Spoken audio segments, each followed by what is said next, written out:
Good afternoon, everyone. Thank you for joining us for the Career Technical Student Organization CTSO webinar. I'm Michael Griggs, Supervisor in the Office of Data Systems Management, and I'm here with Dennis Harden, Coordinator of the Office of College and Career Readiness.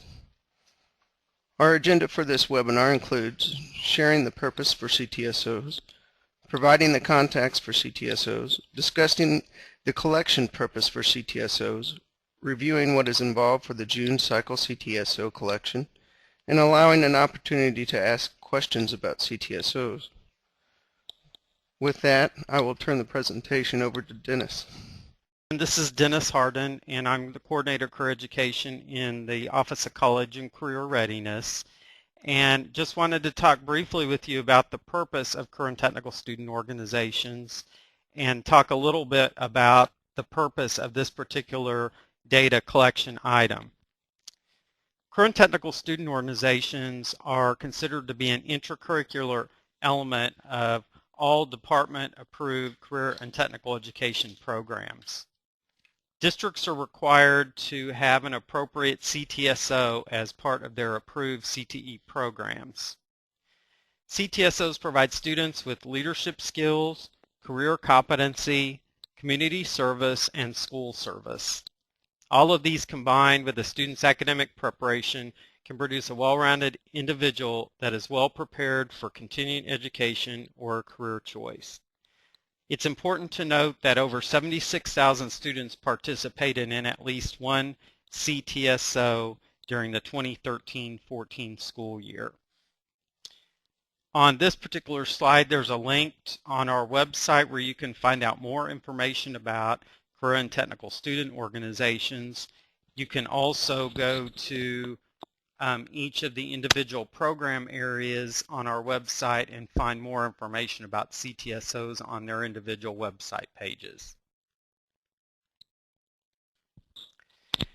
The department, for the most part, supports staffing for all of the career and technical student organizations that are listed on this particular slide. We have all of the individuals that are responsible for these listed along with their phone numbers and their email addresses. I would like to point out that FEA, which is Future Educators of America, is actually operated through Missouri NEA, and they're the primary contact for that. Although if you have specific questions, you can also contact Leon Herring in our office. I also wanted to make note that at the bottom we have pathways, and we put this in as a placeholder in the system in the future, but we currently have no career and technical student organization attached with pathways. So the purpose of this particular data collection is to provide, hopefully we'll be able to provide the department with a more concise look at the level of student participation in career and technical student organizations. In June of 2007, the National Research Center for Career and Technical Education released a report entitled "Looking Inside the Black Box, the Value Added by CTSOs to the Student's High School Experience." This particular publication is available on our website on that CTSO link. Well, we know there's a lot of anecdotal data about the CTSO experience. There isn't a lot of data that directly connects student achievement with CTSO participation. So we hope that down the road that we will be able to use this data to find the potential on a broader scale that is more inclusive for all students and to see more about the value added by CTSOs to the student's high school experience. I think it's important to stress we've had a lot of calls recently about this, and I want to make sure that people understand that this data collection is not tied in any way to MSIP 5 accreditation or any evaluation criteria at this particular time. So with that, I'm going to turn it back over to Mike, and he's going to talk a little bit about the specific data collection process. Within the new June cycle, the CTSO collection will report student participation in career and tech student organizations. There is only one record reported per student. Only students participating in a student organization needs to be reported.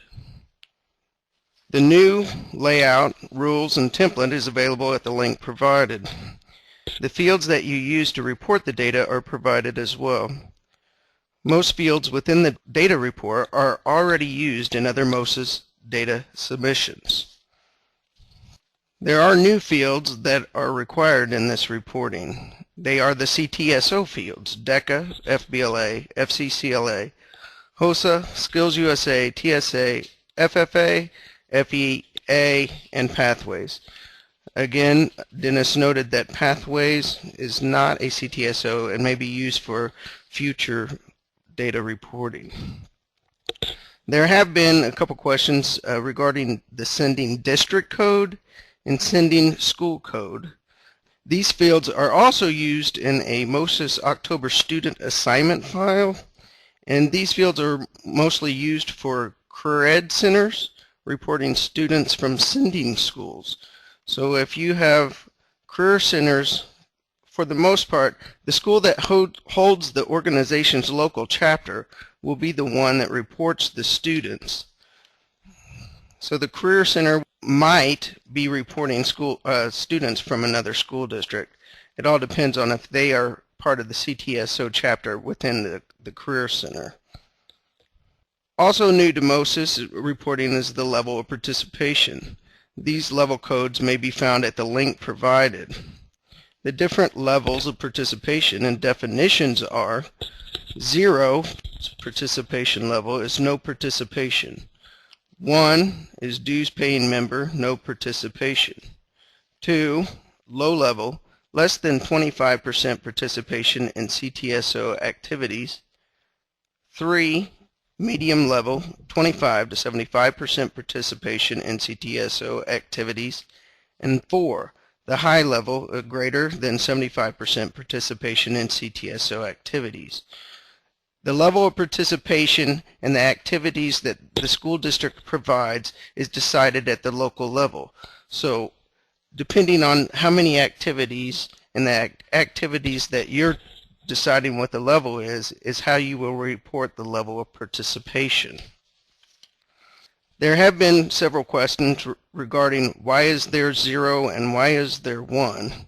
And the best answer for that is if you are reporting one student for each CTSO, that student could possibly be in one CTSO or multiple CTSOs. So, for example, if Mike Griggs is in FBLA, I will report the level of participation of FBLA. Let's say I'm 3. However, I am not within another CTSO, so I will have to put 0 in each of the other levels of participation for the other CTSOs. Also, if you have a local vendor or local software vendor, maybe they will be able to work on making 0 a default field so you do not have to put 0. But for this time, you have to report 0 for all the CTSOs that the students aren't involved in. I hope that kind of clears that question up. Now we will open it up for questions regarding CTSO reporting. FTA is a state-run organization, I believe. FEA is the federal, and so FTA is different than FEA. I would contact Leon Herring in regards to those questions.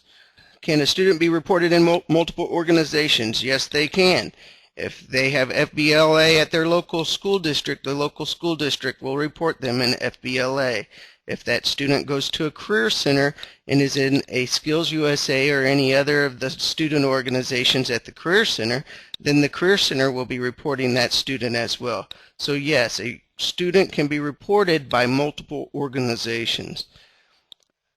Sue J asks if this is for grades 9 through 12 only. For the most part, CTSO organizations are 9 through 12. However, there are some that are now in the middle schools, which are 7th and 8th grade. So there might be a possibility that that is there, but that is rare. Pleasant Hill, it states report 1 record per student. If a student is in more than one CTSO, which one should we report? The report itself in the file, you will report in each of the CTSOs that that student is in. You're only reporting the student once, however, you're reporting all the CTSOs they're participating in.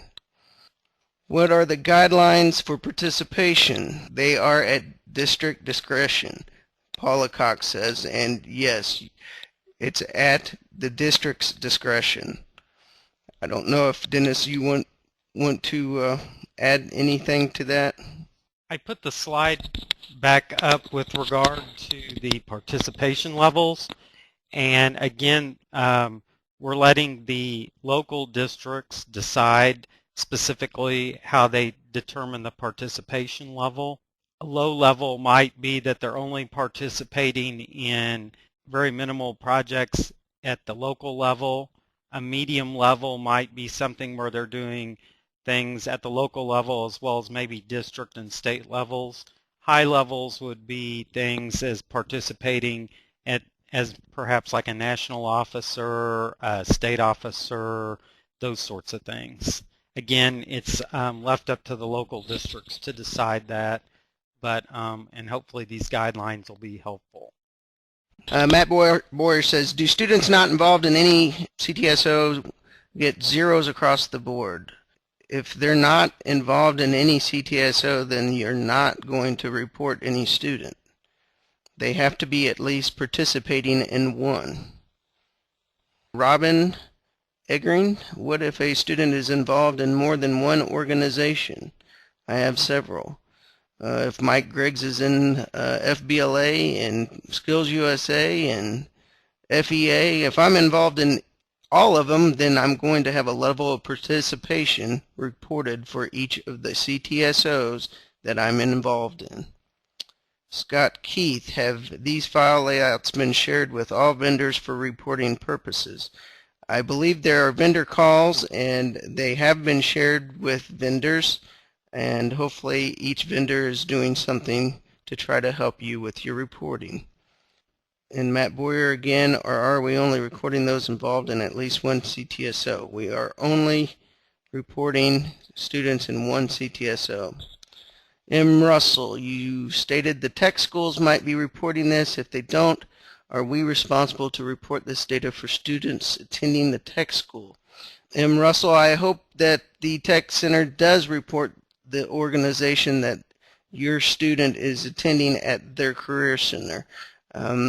Again, this isn't going to affect your MSEP or anything like that for right now, and we would hope that the career center reports the data correctly.